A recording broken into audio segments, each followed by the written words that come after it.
Cleveland, Ohio, a city known for its rich industrial history, was about to become synonymous with one of the most harrowing cases of kidnapping and captivity in American history. Amid the city's vibrant neighborhoods and bustling streets, a chilling secret lurked behind the doors of Ariel Castro's seemingly ordinary home. The case of the Cleveland kidnappings, the abduction and subsequent captivity of 3 women for over a decade, shocked the nation, unraveling a tale of despair, resilience, and ultimate triumph. This story is not just about the crimes Ariel Castro committed, but also about the women who survived them. Michelle Knight, Jana DeJesus, and Amanda Berry were each abducted at different points in the early 2000s, yet they were all bound by the same nightmare. Their captivity under the reign of Ariel Castro remained a mystery until one of them, Amanda Berry, managed to escape in 2013, setting off a chain of events that would lead to one of the most heart-wrenching and emotional rescues in modern history. A wolf in sheep's clothing, Ariel Castro, born on July 10, 1960 in Puerto Rico, was a man who outwardly seemed to live a normal life.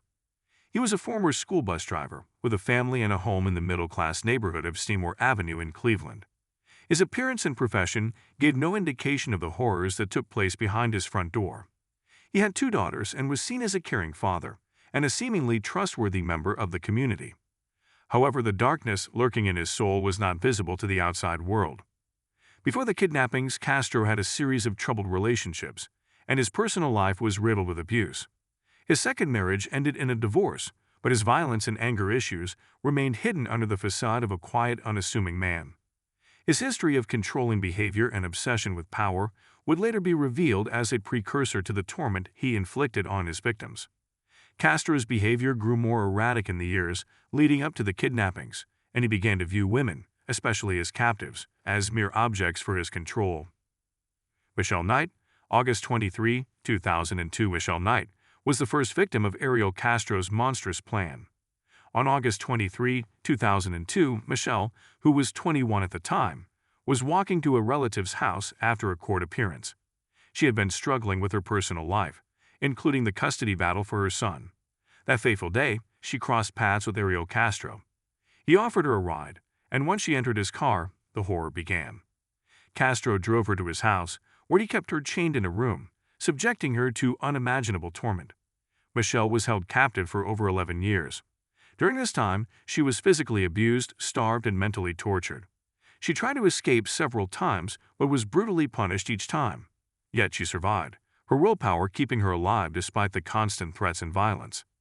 Jana DeJesus, April 2, 2004. 2 years later, on April 2, 2004, Jana DeJesus, a 14-year-old girl, was walking home from school when she was abducted by Castro. Like Michelle, Jana was lured into Castro's home under false pretenses. She never made it home that day. For the next 9 years, she too would endure the same horrors. Jana's disappearance, like Michelle's, was shrouded in mystery. But no one could have suspected that Castro had 2 women locked in his home. Amanda Berry, April 21, 2003. Amanda Berry's case was the most widely known of the 3. On April 21, 2003, Amanda, then 16 years old, was walking home from her job at a fast food restaurant. She had just finished her shift and was on her way to see her mother. That evening, Castro offered her a ride home. Once inside his vehicle, she was kidnapped and taken to his house, where she would remain for the next 10 years. During her time in captivity, Amanda endured extreme psychological and physical abuse. But Amanda's captivity also held a glimmer of hope. In 2006, she gave birth to a daughter, Jocelyn, fathered by Castro. The birth of Amanda's child would later prove to be a crucial turning point in their survival, as she would use her maternal instincts to protect her child and eventually find a way to escape. The chains of torture. The women were kept in separate rooms in Castro's house, chained, shackled, and isolated from the outside world. They were denied basic freedoms, including access to a phone, a window, or the ability to leave the house. Their existence was defined by fear, violence, and hopelessness. Castro would often force them to comply with his demands and use psychological manipulation to break their spirits. The conditions they endured were unimaginable. They were starved, beaten, and forced to live in filth. Castro kept them isolated from each other, using his power over them to create a sense of disconnection. At one point, Michelle Knight even had her eye socket broken during a violent outburst by Castro. Yet through all the darkness, the women found ways to support each other. They communicated when Castro was away, trying to offer comfort and strength to one another.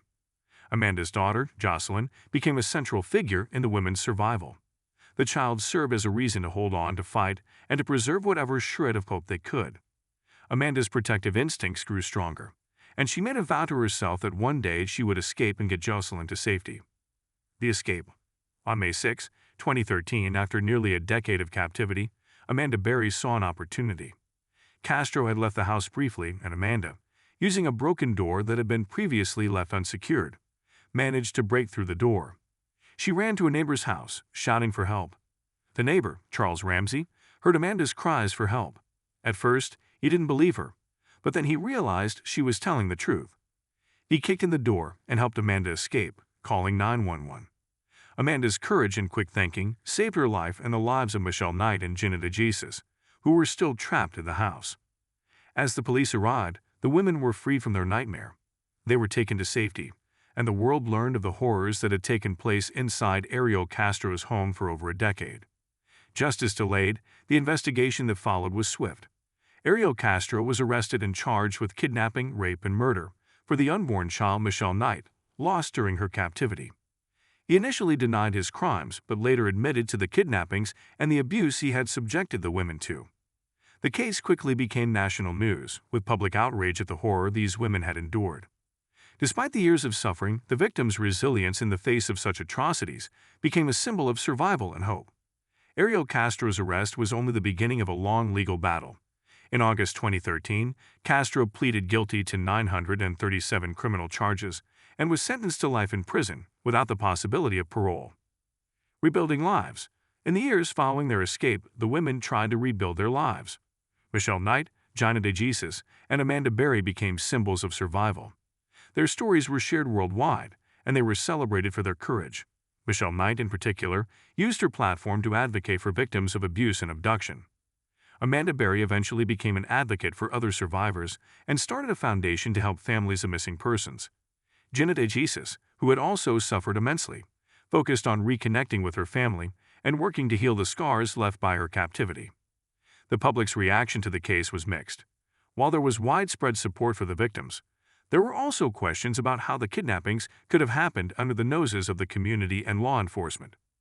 This case prompted a revaluation of the systems in place for investigating disappearances and provided a stark reminder of the dangers that exist in even the most seemingly ordinary places.